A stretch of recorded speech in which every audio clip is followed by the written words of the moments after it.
한 번 더 읽어볼까요? 시작. 가르침을 받는 자는 말씀을 가르치는 자와 모든 것을 함께하라. 아멘.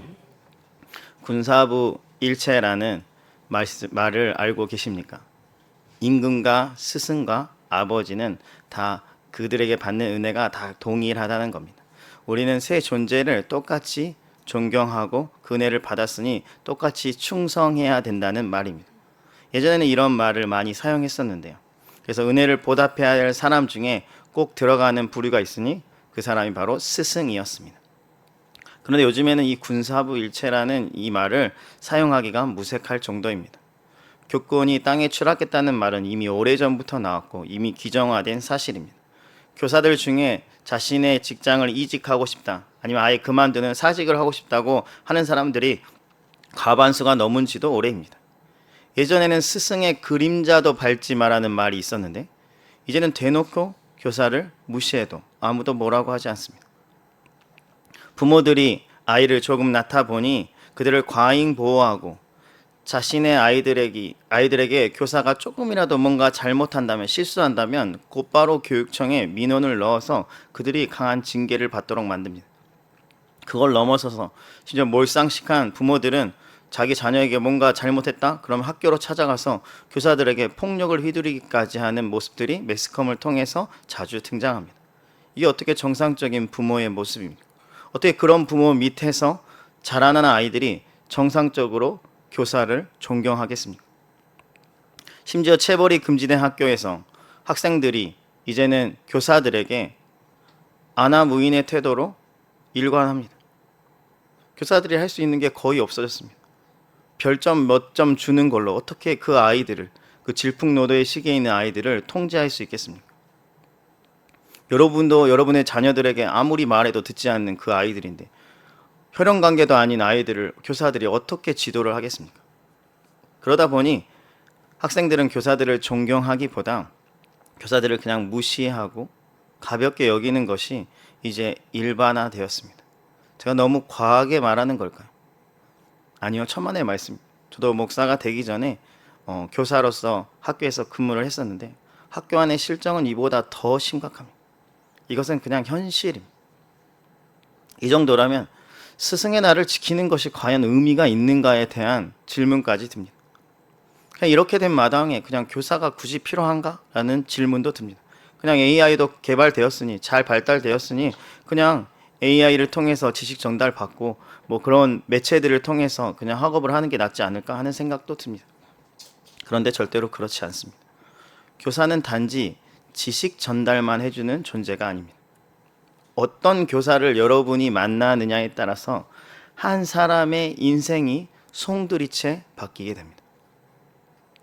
그만큼 우리 인생에서 이 스승이라는 사람, 이 교사라는 사람이 굉장히 중요한 역할을 차지하고 있습니다. 그 대표적인 예가 앤 설리반과 헬렌 켈러의 이야기입니다. 이미 많은 분들이 알고 계시겠지만 앤 설리반은 헬렌 켈러의 선생님으로 유명합니다. 이 헬렌 켈러가 어렸을 때 병에 걸려가지고 청각과 시각을 잃어버립니다. 청각과 시각은 아이들에게 있어서 굉장히 중요합니다. 정보를 얻을 수 있는 유일한 통로인데 그것을 다 잃어버린 겁니다. 중증 장애인이 된 이 헬렌 켈러는 말도 못하고 행동은 굉장히 거칠고, 그래서 이런 아이를 도저히 학교에 보낼 수도 없고 학업도 불가능해서 집에서만 이렇게 키우고 있던 그녀의 부모님들이 파킨슨 맹아학교의 졸업생인 설리반을 자신의 집으로 불러서 가정교사로 모십니다. 근데 그녀 입장에서도 이렇게 불가능해 보이는 아이를 과연 교육을 시킬 수 있는가에 대한 의문이 들었지만 그녀는 포기하지 않고 계속해서 헬렌 켈러를 도와줍니다. 가르치기 시작합니다. 처음에는 막 소리 지르면서 막 선생님을 때리기도 하고 관계가 막 틀어지기도 하고, 그러지만 포기하지 않고 계속 헬렌 켈러를 사랑하는 마음으로 가르치기 시작하니까 이 헬렌 켈러가 조금씩 변화되기 시작합니다. 선생님에 대해서 마음을 열기 시작합니다. 그러자 이 귀도 안 들리고 눈도 안 보이는 이 헬렌 켈러를 위해서 설리반이 손바닥에 영어 스페링을 쓰고 나서 해당되는 물건을 촉감으로 만지게 해줍니다. 예를 들어서 손바닥에다 WATER, 물이라는 단어를 써주고 그 다음에 그 아이를 데리고 분수대에 가서 물을 직접 만지게 해주므로 이 단어가 물이야 라는 것을 가르쳐 주는 겁니다.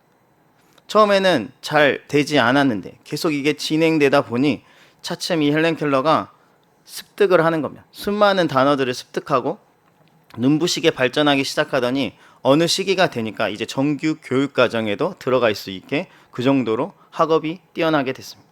그 이후에 헬렌 켈러는 전 세계를 돌아다니면서 시각 장애인들을 위한 기금을 모으는 일에도 크게 쓰임받는 사람까지 성장하게 됩니다. 헬렌 켈러가 설리반 선생님을 만나고 나서 이 한 명의 선생님을 만나고 나서 그 인생이 놀랍게 변화되었습니다. 이 헬렌 켈러에게 두 가지 소원이 있었는데 하나의 소원은 내가 딱 사흘만 눈을 뜰 수 있다면 그럼 사랑하는 사람들을 보고 이 세상을 볼 수 있을 것 같은데 그게 첫 번째 소원이고 두 번째 소원은 뭐였냐면 내가 죽으면 내 뼈를 설리반 선생님 옆에 묻어달라는 게 그녀의 소원이었습니다. 나를 이렇게 사랑해주고 이 자리까지 있게 해준 선생님의 은혜에 감사하며 내 묘지를 설리반 선생님 옆에다가 해줄 수 있게 해달라는 게 유언이었는데 그 유언대로 설리반 선생님 옆에 헬렌 켈러는 묻히게 됩니다. 여기 이야기까지는 많은 사람들이 아는데요. 그럼 앤 설리반, 이 헬렌 켈러의 선생님인 앤 설리반은 도대체 누구를 만나서 그녀의 인생이 변화되었는지에 대해서는 아는 사람이 그리 많지 않습니다. 그런데 이 앤 설리반도 어떤 사람을 만나서 변화되었습니다. 원래 앤 설리반은 아버지는 알코올 중독자 그리고 가정폭력 집안이 완전히 쑥대밭이었습니다. 그것만으로도 충분히 힘든데 그녀의 어머니가 그녀가 8살 때 결핵으로 돌아가십니다. 집에도 도저히 살 수가 없어서 거의 고아처럼 방치되다 보니 여러 친척집을 이렇게 근근하며 돌아다닙니다. 그것만으로도 힘든데 자신의 유일한 혈육이었던 자신의 동생이 있었는데 이 어린 동생도 어머니처럼 결핵으로 또 죽습니다. 그것만으로도 충분히 아프고 힘든데 그녀가 이제 시력을 잃기 시작합니다. 앞에 있는 사물이 보이지 않는 것. 이 모든 것이 너무 충격적으로 그녀에게 다가와서 이 앤 설리반이 정신질환을 겪고 공격적 성향을 가지고 자해까지 하게 됩니다. 한마디로 소망이 없는 사람이었습니다. 몸도 아프고 가난하고 누구 하나 돌봐줄 사람이 없는 그런 진짜 인생의 막장을 달리고 있었습니다. 그런데 그렇게 소망이 없고 아프고 희망이 하나 보이지 않는 설리반을 지극정성으로 돌봐주는 사람이 한 명 있었습니다. 간호사였는데요. 그녀의 이름은 샤론 로라입니다. 이 샤론 로라가 가족도 아니고 친척도 아닌데 이 앤 설리반을 지극정성으로 간호해 줍니다. 단순히 병만 치료해 주는 것이 아니라 이 샤론 로라니 설리반에게 183일 동안 하나님은 너를 사랑한단다 라고 말해줍니다. 183일이면 거의 반년에 해당합니다. 매일 그녀를 만날 때마다 하나님은 앤 설리반을 사랑하셔. 처음에는 되게 반감을 가졌죠. 난 눈도 안 보이고 내 가족은 다 죽었고 무슨 하나님이 사랑하셔. 근데 이야기를 계속 듣고 다음날 일어났더니 또 하나님이 너를 사랑하셔. 그 다음날 또 만났을 때 하나님이 너를 사랑하셔. 계속 이야기를 듣다가 결국 이 앤 설리반이 하나님의 사랑을 깨닫게 됩니다. 그리고 이 설리반이 변화되기 시작하고 아까 말한 그 퍼킨슨 맹아학교에 들어가서 교사가 됩니다. 그리고 누구를 만났냐면 헬렌 켈러를 만나게 됩니다. 자신이 이 샤론 로란이라는 사람으로부터 변화받게 되고 이 변화된 앤 설리반이 헬렌 켈러를 만나서 그녀를 또 변화시키니 헬렌 켈러라는 위대한 사람이 나오게 된 겁니다. 결국 우리 인생은 어떤 스승을 만나느냐에 따라서 우리의 인생이 송두리째 변화되게 된다는 겁니다. 그래서 우리는 반드시 좋은 스승을 만나야 합니다. 이것은 여러분에게만 해당되는 것이 아닙니다. 여러분의 자녀들도 좋은 스승을 만나야 합니다. 여러분의 자녀가 받을 복이 많겠지만 진짜 중요한 복 중에 하나는 좋은 스승을 만나는 복입니다. 그래서 여러분 매 학기가 시작할 때마다 여러분 기도하셔야 됩니다. 우리의 자녀들이 이번 한 해에 좋은 스승을 만날 수 있도록 기도해야 되는 거예요. 여러분이 100마디 잔소리를 하는 것보다 좋은 스승의 한마디가 여러분의 아이를 변화시킬 수 있기 때문입니다. 그런데 문제는 우리가 좋은 스승을 만나고 싶다고 해서 무조건 만나는 게 아닙니다. 왜냐하면 우리 곁에 좋은 스승이 그리 많지 않기 때문입니다. 오히려 나쁜 스승들이 더 많다고 해야 사실일 겁니다. 그래서 더더욱 좋은 스승을 만나는 것을 우리는 복이라고 부릅니다. 여러분이 지금까지 살아오면서 몇 명의 좋은 스승을 만나셨습니까? 그들의 이름을 한번 이야기할 수 있습니까? 이 질문에 나는 여러 이름을 거론할 수 있다면 여러분은 복받은 인생입니다. 왜냐하면 좋은 스승을 만났기 때문입니다. 그리고 그 좋은 스승의 선한 영향력으로 여러분이 지금 이 자리에 있을 수 있는 겁니다.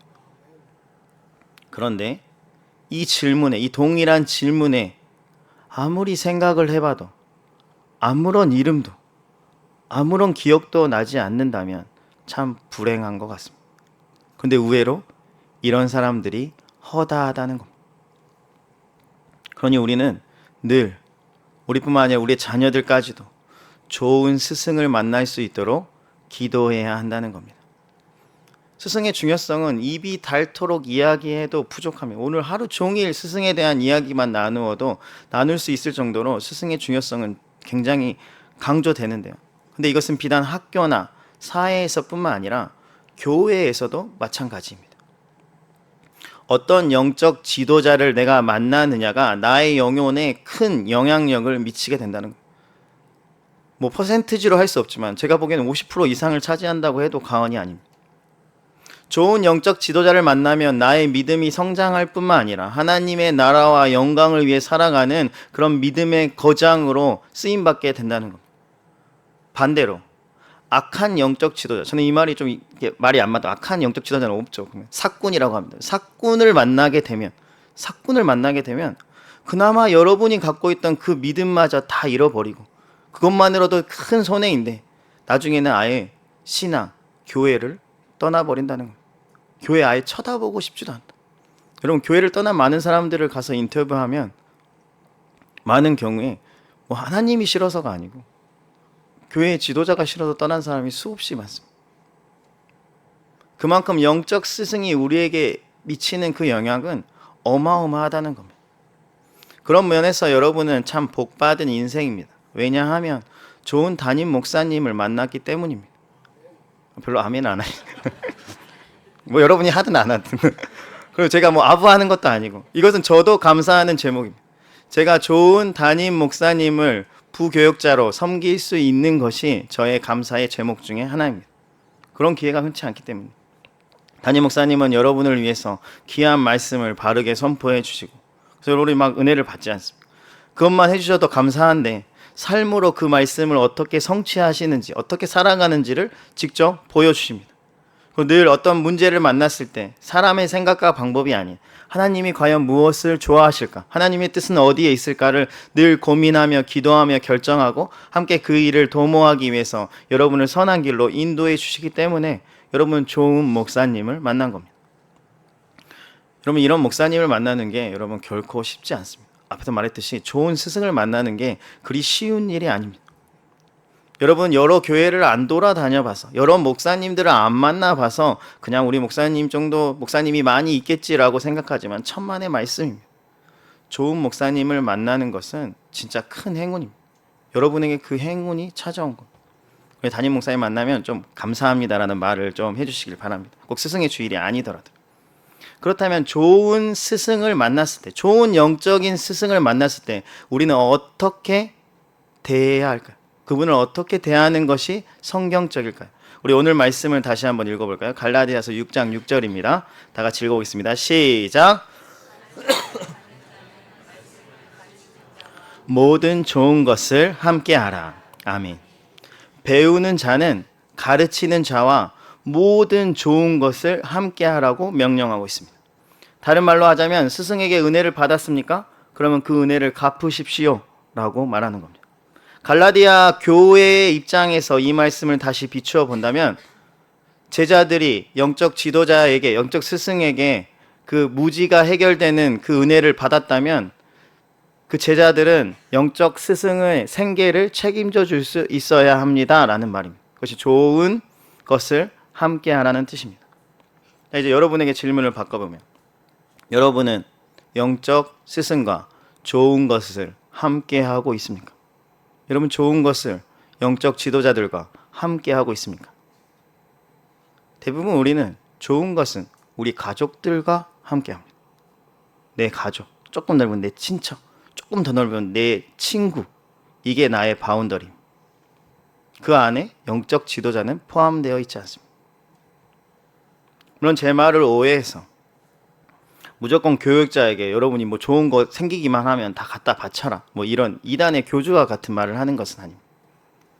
다만 은혜를 받았다면 그 은혜에 대한 최소한 감사하는 마음 정도는 가져야 하지 않을까. 문제는 그런 마음을 안 갖는다는 것이 문제입니다. 이솝우화에 이런 이야기가 있습니다. 사슴이 사냥꾼에게 막 쫓기기 시작합니다. 그래서 어디로 도망가지 않으면 이제 곧 잡힐 판입니다. 거의 다 추적을 해서 이제 곧 잡히게 됐는데 마침 그때 포도나무 넝쿨이 있는 겁니다. 사슴이 거기로 싹 들어가서 거기로 몸을 숨깁니다. 사냥꾼이 다 잡았다고 생각하고 딱 도착을 했더니 보이지가 않는 겁니다. 사슴이 없어진 겁니다. 그래서 다른 곳에 있겠거니 하고 다시 그 사슴을 찾으러 사냥꾼이 막 뛰어갑니다.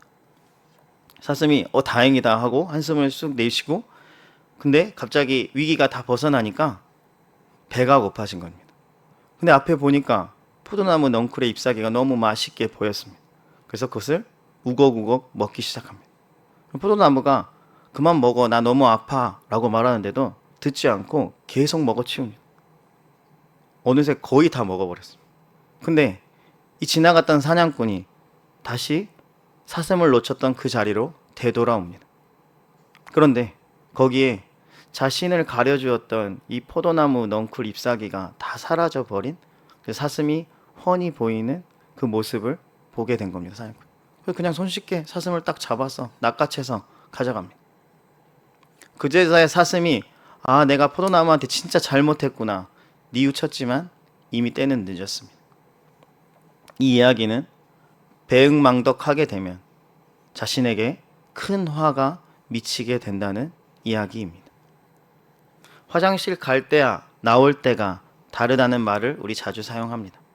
자신이 아쉬울 때는 막 도움을 요청하고 막 자기의 모든 것도 줄 것 같지만 막상 자신의 문제가 해결되고 나면 언제 그랬냐는 듯이 은혜를 까맣게 잊어버린다는 겁니다.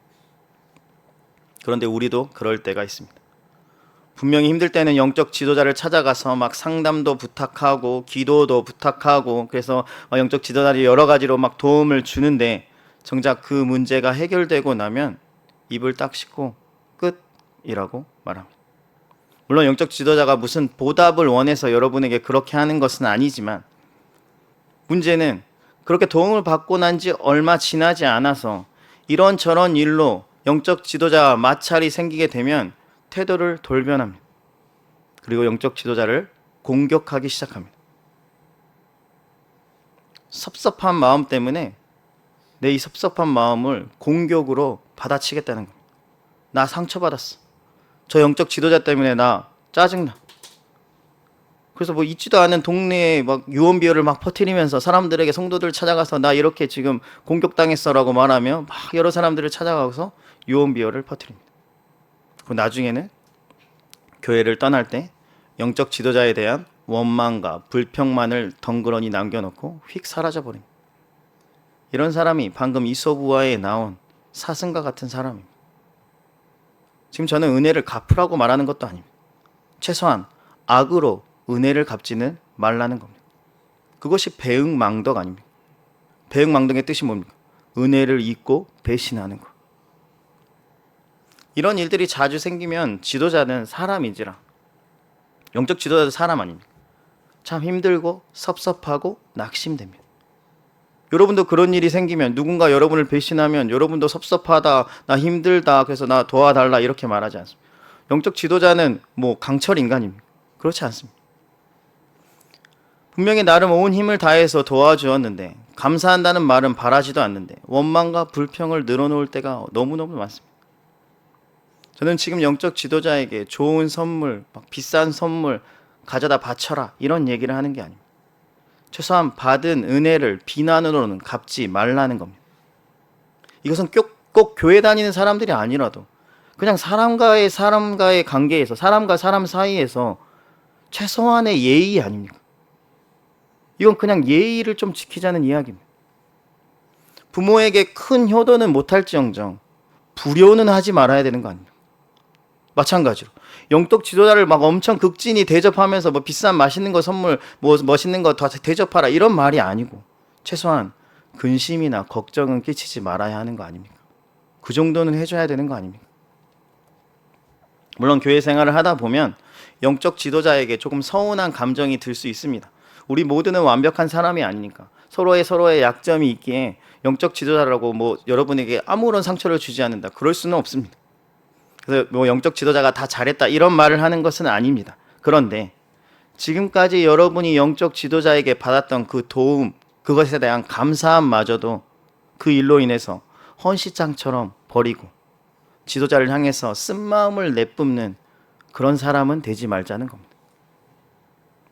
이것이 스승의 주의를 맞이한 우리가 보여야 할 스승에 대한 태도 아닐까요? 혹시 여러분이 그런 적이 있다면 여러분 사과해야 합니다.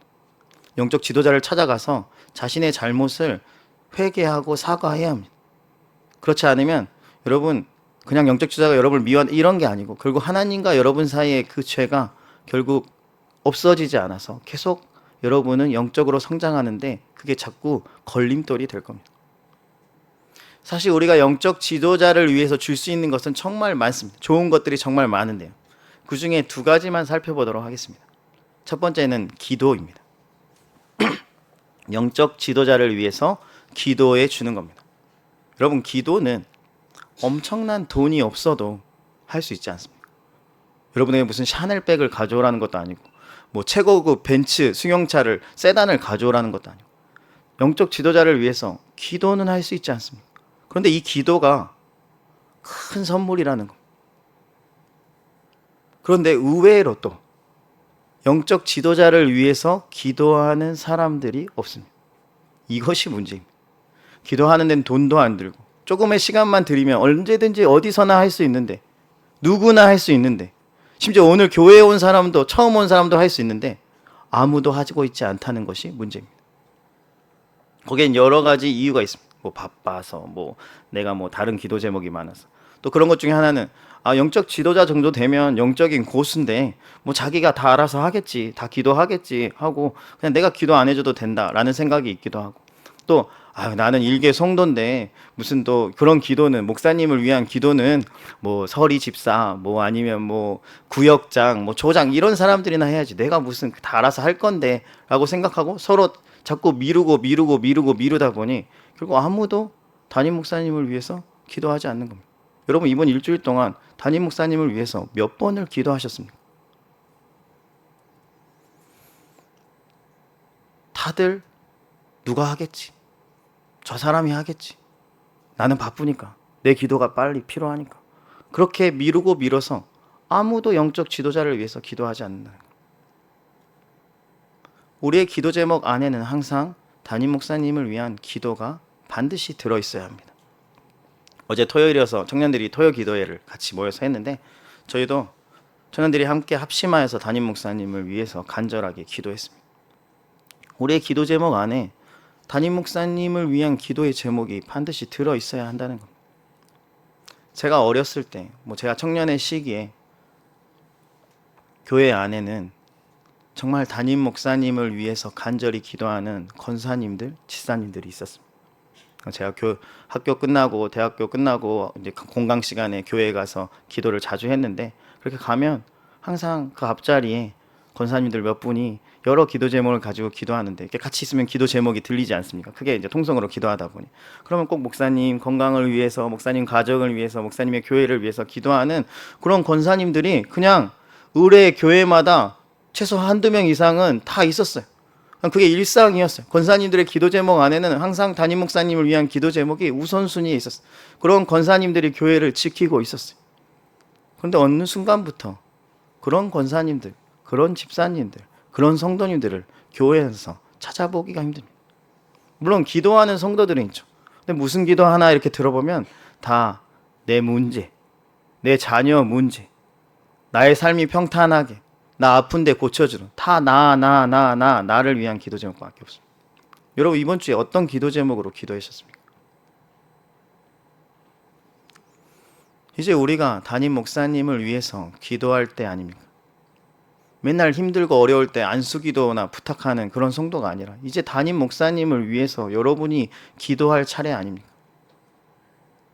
그런 성도가 될 수 있기를 주님의 이름으로 축원합니다. 우리가 영적 지도자에게 줄 수 있는 것, 첫 번째는 기도였다면 두 번째는 우리의 변화입니다. 우리가 변화되는 것이, 그것이 좋은 것이라는 겁니다. 왜 내가 변하는 것이 영적 지도자에게 좋은 것일까요? 아이들을 키워보면 이 말을 실감할 수 있습니다. 얼마 전에 어버이날이 있어서 아마 여러분의 자녀들이 뭐 카네이션도 뭐 작은 선물, 편지 이런 거 막 줬을 겁니다. 그것도 물론 고마운 일인데 진짜 큰 기쁨은 아이들이 아프지 않고 제때 잘 자라나서 건강하게 자라나는 것이 그것이 큰 기쁨입니다. 그럼 더 비싼 선물 더 원하십니까? 애는 아파도 되는데 막 더 비싼 거 막 가져와라 이렇게 합니까? 그런 부모가 어디 있습니까? 그런데 아이들이 아무리 어버이날 정말 좋은 선물, 비싼 고가의 제품을 가지고 온다고 한들 그 아이가 성장이 더디고 맨날 병원에서 신세지고 그 다음 큰 수술을 계속 받아야 된다면 이 부모님의 입장에서는 속상하고 걱정되고 근심되지 않겠습니까? 이것은 영적 지도자도 마찬가지입니다. 본인에게 맡겨진 영혼들을 최선을 다해서 양육하고 섬기고 기도하는데 그들이 주님 안에서 잘 성장하면 그것이 큰 행복이라는 겁니다. 그런데 반대로 성도들이 신앙의 영수도 길어지고 훈련도 진짜 무진장시키고 있는데 여전히 자기 문제에 갇혀서 늘 영적 성장을 더디게 하고 맨날 제자리 걸음만 하고 있다면 그것만큼 안타깝고 걱정스러울 때가 없다는 겁니다. 그런 성도들이 많은 교회의 영적 지도자는 사람 수가 많아서 기쁜 것이 아니라 근심거리가 더 많아지는 겁니다. 혹시 여러분이 영적 지도자에게 그런 근심거리가 되고 있지는 않습니까? 영적 지도자에게 있어서 가장 큰 기쁨은 영혼의 변화입니다.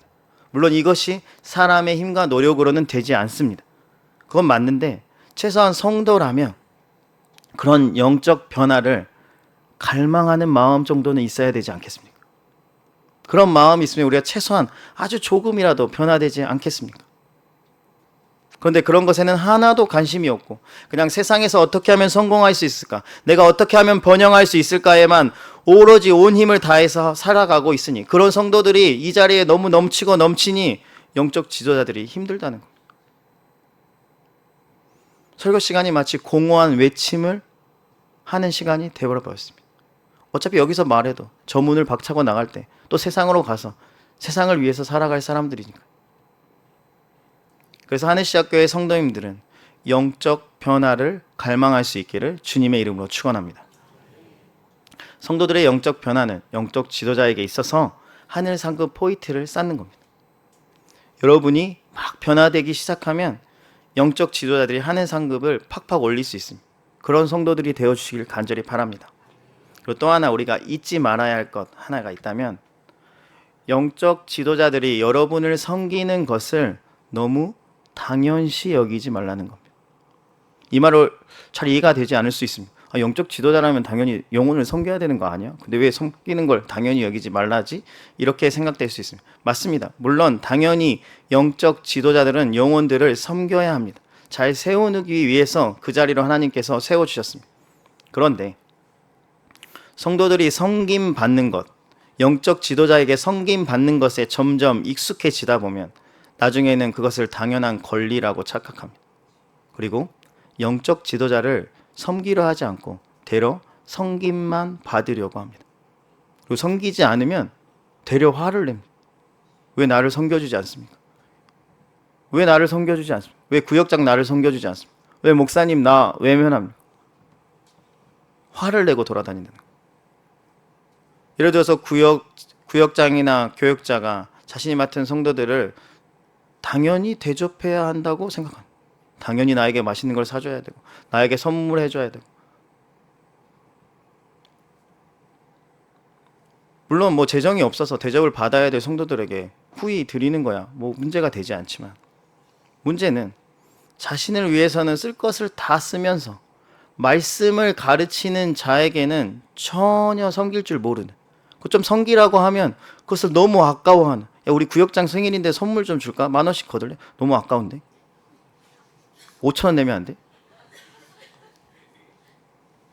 인색하기 그지없다는 거. 여러분, 섬김은 훈련입니다. 여러분이 자연스럽게 있는다고 해서 섬김이 저절로 되는 게 아니고 섬김은 훈련해야 합니다. 지금부터 여러분이 영적 지도자들을 잘 섬기는 훈련을 하고 있어야 됩니다. 그런 사람도 있습니다. 아, 마음이 생기면 제가 다 알아서 할 건데 뭐 그걸 강요합니까? 여러분, 섬김을 평소에 훈련하지 않으면 마음이 생겨도 하지 않습니다. 해본 적이 있어야죠. 섬겨본 적이 있어야 섬길 줄 아는 겁니다. 그러니 반드시 말씀을 가르치는 자와 모든 좋은 것을 함께 누릴 수 있기를 주님의 이름으로 축원합니다. 이 예배가 끝나고 나면 점심을 먹고 구역 모임을 하게 될 겁니다. 뭐 이미 한 팀도 있겠지만 구역 모임을 할 텐데, 제발 구역장한테 뭐 좀 사달라고 하지 말고, 여러분이 오늘은 제발 커피 한 잔 대접할 수 있지 않습니까? 교회 커피 500원이에요, 여러분. 500원 없으면 제가 빌려드릴 테니까 좀 대접을 하라고요. 맨날 나는 가만히 있고 나는 무슨 주인인 것처럼 가만히 있고 막 구역장들이 막 뛰어다니면서 막 봉사활동하고 있고, 주인 행세하지 말고 섬겨주라는 거. 그렇다고 또 모두가 다 커피를 다 하나씩 사가지고 그러면 불면증에 걸려가지고 오늘 잠을 못 자니까 대표로 한 명만, 좀 그런 마음이라도 좀 가졌으면 좋겠다는 거죠. 섬김 받는 걸 너무 익숙하게 생각해서 당연히 너는 나를 섬겨야 돼, 나는 그럴 만한 권리를 가졌어 라는 태도를 버려야 한다. 누가 그런 권리를 여러분에게 주었습니까? 이것은 지식적으로만 알면 안 되고 마음으로만 느껴서도 안 되고 삶으로 실천해야 합니다. 오늘부터 여러분이 실천해야 한다는 겁니다. 그럼 우리 모두가 될 수 있기를 주님의 이름으로 축원합니다. 그렇다면 성경에서는 왜 말씀을 가르치는 자와 좋은 것을 나누라고 했을까요? 이것은 단순히 영적 지도자를 잘 대해줘라 이런 것을 뛰어넘는 깊은 의미가 담겨 있습니다. 영적인 것이 얼마나 가치 있는지를 여러분에게 알려주는 겁니다. 여러분, 세상의 지식을 알려주는 사람에게 여러분 고마움을 표합니다. 예를 들어볼까요? 여러분의 자녀를 과외시켜서 서울대에 입학시킨 과외 선생님이 있다. 여러분은 진짜 막 100만 원 수표 만들어가지고 그 선생님을 찾아가서 너무 감사하다고, 이 은혜를 어떻게 보답할까요 하면서 정말 뭐 가진 이야기를 다 하면서 그 선생님을 귀히 여길 겁니다. 또 여러분이 막 힘들 때 누군가가 돈 1,000,000원, 돈 100만 원 이렇게 딱 주면 그 사람이 너무 감사해서 평생의 은인이라고 하면서 날마다 감사함을 표할 겁니다. 그런데 정작 나의 인생을 송두리째 바꿔놓을 수 있는 하나님의 말씀을 가르치는 그 사람에게는 전혀 고마워하지 않습니다. 여러분의 자녀를 지금 말씀으로 가르치는 간사님들과 주일학교 교사를 위해서 여러분 오늘 무슨 감사를 전하셨습니까? 무슨 선물을 준비해 오셨습니까? 오히려 여러분 화내지 않습니까? 내 아이 잘못 가르치면, 내 아이에게 이렇게 못 대해주면 막 화내지 않습니까? 여러분, 제가 주일학교 이렇게 오랫동안 맡았었는데 신앙생활 하다 보면 선생님과 학부모님 사이에 이렇게 갈등이 생길 때가 있습니다. 뭐 여러 가지를 다 뭐 누구의 잘못이다 이렇게 따질 수 있는데, 그러면서 제가 한 가지 느끼는 게 있습니다. 아, 이 학부모가 말씀을 사랑하지는 않는구나. 제 말이 이해가 됩니까? 왜 제가 그런 생각을 했을까요? 말씀을 귀하게 여기는 자는 말씀을 가르치는 자를 귀히 여길 줄 압니다. 돈을 귀하게 여기는 사람은 돈을 많이 벌게 하는 유튜버를 귀하게 여깁니다. 건강을 귀하게 여기는 사람은 나의 건강을 책임져주는 의사를 귀히 여깁니다. 말을 바꿔볼까요? 내가 말씀을 진짜 사랑하고 정말 귀하다고 생각한다면 그 귀한 말씀을 가르쳐주는 그 사람을 당연히 존경하게 돼 있습니다. 내 아이에게 오늘도 이 시간에 돈 하나 받지 않고 주일학교에서 말씀을 가르쳐주는 그 선생님들에게 여러분 어떻게 함부로 대할 수 있습니까? 잘잘못을 떠나서 어떻게 그렇게 무례하게 대할 수 있습니까? 그건 내가 말씀을 귀하게 여기지 않습니다를 보여주고 있는 겁니다. 오늘 말씀에서 말씀을 가르치는 자와 좋은 것을 함께 하라고 명령하고 있습니다. 그렇게 되면 내가 말씀을 얼마나 사랑하고 있는지, 얼마나 소중하게 여기고 있는지가 드러나게 된다는 겁니다. 하늘시학교의 성도님들은 말씀을 귀히 여기시길 간절히 바랍니다. 그런데 그러기 위해서는 말씀을 가르쳐 주시는 담임 목사님을 비롯해 교역자들, 간사들, 구역장들, 조장들, 교사들을 귀히 여길 줄 알아야 합니다. 정말 귀히 여길 줄 알아야 돼요. 그 말씀이 여러분 중단됐을 때, 여러분 아이들에게 그 말씀이 중단됐을 때, 교사들이 다 나 교사 못 해먹겠다 하고 다 반기를 들고 주일학교에 교사가 하나도 없어졌을 때 여러분의 아이들이 영적 무지가 된다는 사실을 기억하시길 바랍니다. 말씀을 소중히 여기는 사람들은 말씀을 가르치는 자를 반드시 소중히 여기게 되었습니다. 반대로 말하면 말씀을 경홀히 여기는 자, 가벼이 여기는 자, 무시하는 자는 반드시 말씀을 가르치는 사람에게도 별다른 관심이 없고 무시하고 굉장히 자기 아랫사람으로 하대한다는 것. 말씀을 가르치는 자를 귀히 여길 수 있는 하늘시학교의 성도님들이 다 되길 주님의 이름으로 축원합니다. 오늘은 한 선교사님의 죽음으로 말씀을 마치려고 합니다. 푸른 눈의 어머니라는 별명을 가진 서서평 선교사님의 이야기입니다. 본명은 엘리자베스 요한나 셰핑이라는 이름이고요. 독일계 미국인입니다. 이분이 간호사인데 그곳에 있었으면 편안한 삶, 행복한 삶 살 수 있는데 조선이라는 지금처럼 이렇게 개발되지 않았던 이 땅에 이 불모지에 오셔서 전라남도 강주 지역에서 복음을 전파하고 영혼들을 사랑하고 섬기고 의료하는 행동, 그런 일들을, 그런 사역들을 감당하셨습니다.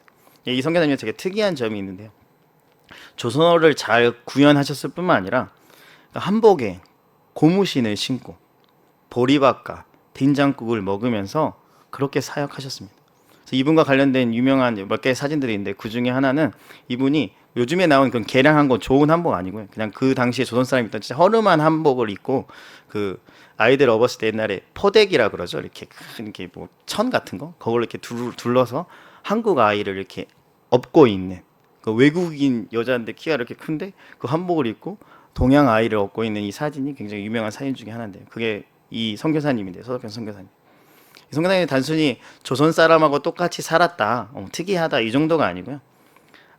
아픔으로 고통받는 환자들, 간호사였으니까 그 사람들을 열심히 치료해주고 또 그 당시에는 멸시받는 여인들이 교육을 받을 수 없었는데 이 선교사님이 자기의 집이나 이런 데 데려와서 그 여인들을 막 공부를 가르쳐 주었어요. 또 가난한 거지들, 먹을 게 없던 이 시절에 자기 살기도 힘들 때 본인이 이렇게 선교 후원을 받으면 그것들을 다 나눠줬던 거죠. 또 소외받던 나병 환자들, 지금도 여러분 한센병 환자가 오늘 우리 가운데 딱 오면 여러분은 좌우로 다 흩어질 겁니다. 지금도 누구도 한센병 환자, 나병 환자를 싫어하는 이 시대를 살고 있는데 그 당시는 더 그랬겠죠. 근데 그 나병 환자를 다 싸매어주고 치료해주고 심지어 고아를 14명을 입양하는데 그 고아 중에 한 명이 나병 환자였어요. 나병 아이를 자기의 가족으로 입양. 우리는 고아 한 명도 입양하지 않지 않습니까? 이 선교사님은 외국인인데 14명을 입양합니다. 정말 사랑과 헌신으로 사역하다 보니 정작 본인의 건강을 돌보지를 못해서 뭐 풍토병, 뭐 결핵, 뭐 큰 암 이런 거 아니고요. 과로와 영양실조로 죽게 됩니다. 죽음의 사인이 과로와 영양실조였어요. 그만큼 자신을 돌보지 않고 헌신적으로 복음 전파와 영혼 구원과 그 다음에 그 사랑을 전하는 일에 헌신적으로 되어졌다는 거예요. 세상에서 볼 때 그녀의 삶은 비참한 그 자체입니다. 뭐 내세울 게 있습니까? 자기 건강 하나 지키지 못해서 죽어버린 그런 여인 아닙니까? 그녀가 이 세상에 남기고 간 건 담요 반장, 동정 7잔, 강냉이 가루 2컵 이것뿐이었습니다. 그런데 이 서석병 선교사님이 죽고 나서 장례식이 있었는데요. 이 장례식이 광주 최초로 시민장으로 이루어집니다. 외국인이 죽었는데 시민들이 다 모여서 장례식을 하는 시민장으로 치루어진 것도 굉장히 특이한 겁니다. 근데 이 장례식에 또 다른 특이한 점이 있는데 그녀의 상여 뒤로, 그 상여라는 건 그 관이잖아요. 관 뒤로 정말 끝이 보이지 않을 정도의 긴 행렬이 따라오게 됩니다. 수많은 조문객들이 그녀의 죽음을 애도하며 슬퍼하고 있다는 겁니다. 그런데 그 조문객, 수많은 조문객들은 뭐 서석병 선교사님의 가족이나 뭐 친구들 아니면 외국인 동료 선교 이런 사람들이 아니고 다 조선인들이었습니다. 아까 말했던 나병 환자들, 거지들, 여인들, 환자들, 그들이 목 놓아서 울부짖기 시작하는데 이 신문 기사에 그들의 울부짖음이 비행기 폭음과 같았다고 신문 기사에 날 정도로 그들이 진짜 하늘과 땅을 울리면서 울기 시작합니다. 그 상여를 메어간 사람들이 그 아까 14명 입양했던 그 아이들 중에 그 아이들이 이렇게 이걸 메고 갔었는데요. 이 아이들이 너무 눈물이 많이 나서 한 걸음 하고 또 멈추고 앞이 보이지 않으니까 계속 이 장례식이 계속 지연될 정도로 이 장례식이 그런 슬픔의 도가니였습니다. 아까도 말했듯이 그녀의 장례식에 수많은 나병 환자들과 거린들이 그 뒤를 따르면서 어머니 어머니 하며 외치며 슬피 울었습니다. 외국인하고 피 하나 섞이지 않았고 얼굴도 다르고 문화도 다른데 어떻게 어머니가 됩니까? 근데 영적 어머니니까, 자신들의 영적 어머니, 또 영적 스승이니까. 그래서 그 어머니의 죽음을 슬퍼하며 진짜 펑펑 울며 그 장례식에 따라가는 거예요. 하나님의 복음과 사랑으로 영혼들을 힘써 돌본 이 서서평 선교사님을 통해서 얼마나 많은 사람들이 변화되었는지를 보여주는 한 장면입니다. 근데 이 사랑을 받은 이 수많은 사람들이 가난하여서 뭐 하나 서서평 선교사님께 드릴 게 없었어요. 항상 자기는 공급만 받았잖아요. 그리고 뭘 드리고 싶지만 드릴 수가 없어요. 뭐 나병 환자, 거지들이 뭐가 있겠습니까? 그래서 그들이 할 수 있는 유일한 거라곤 이 서서평 선교사님의 마지막 길을 눈물로 함께 해주는 거였습니다. 그래서 지금 그들이 그렇게 장례식을 메꾸고 있는 겁니다. 그들은 세상에서 멸시천대를 받는 존재들이었습니다. 그런데 최소한 그들은 서서평 선교사님이 자신들에게 주었던 그 은혜와 사랑에 대해서 감사할 줄은 아는 사람들이었습니다. 그래서 그 자리에 그렇게 많은 사람들이 모여 있었던 거 아닙니까? 근데 우리는 가진 것도 많고 섬길 수 있는 여력도 되고 할 수 있는 것도 많은데 감사하지 않습니다. 은혜를 갚지 않습니다. 그냥 나 살기 바쁘다는 거. 내 집 마련, 내 지금 내 자녀들 교육, 내가 해야 될 게 이렇게 많고 내가 해야 될 기도 제목이 많으니 뭐 영적 스승을 위해서 내가 뭘 섬긴다? 그런 건 내가 할 일이 아니야. 내 코가 석자다. 그럼 우리는 이 서서평 선교사님의 장례식 뒤를 따르는 나병 환자보다도, 거린들보다도, 환자들보다도, 그 당시에 천시받던 여인들보다도 못한 존재 아닙니까? 말씀을 가르치는 자를 귀히 여길 수 있기를 간절히 바랍니다. 은혜를 받았다면 은혜를 갚을 줄 알길 바랍니다. 도저히 은혜를 갚을 수 없는 나의 사정이라면 최소한 감사하는 마음은 가지시길 바랍니다. 말씀을 가르치는 자와 좋은 것을 함께 나눌 수 있는 우리 모두가 될 수 있기를 주님의 이름으로 축원합니다. 우리 같이 기도하겠습니다. 여러분은 누구를 요즘 존경하고 있습니까? 누구를 귀히 여기고 있습니까? 말씀을 가르치는 자를 귀히 여기는 자가 말씀을 귀히 여기는 자입니다. 우리에게 귀한 영적 스승인 담임 목사님을 허락해 주셔서 감사할 수 있기를 간절히 바랍니다. 목사님을 기도를 통해서 잘 섬길 수 있게 하여 주시옵소서. 내가 영적 지도자들을 힘들게 하는 그런 존재가 아니라 나의 영적 변화를 통해서 영적 지도자의 기쁨이 되게 하여 주시옵소서. 나에게 있는 좋은 것으로 영적 지도자와 함께 나누며 그들을 도울 수 있는 그런 내가 되게 하여 주시옵소서. 영적 지도자에게 너무나도 인색했던 그런 나의 모습이 있었다면 이제는 그들을 후히 대접하며 섬길 수 있는 내가 되게 하여 주시옵소서. 우리 기도 제목을 가지고 주님의 이름 한번 크게 부르짖고 간절하게 기도하도록 하겠습니다. 주여, 하나님 아버지, 우리가 영적 지도자들에게 너무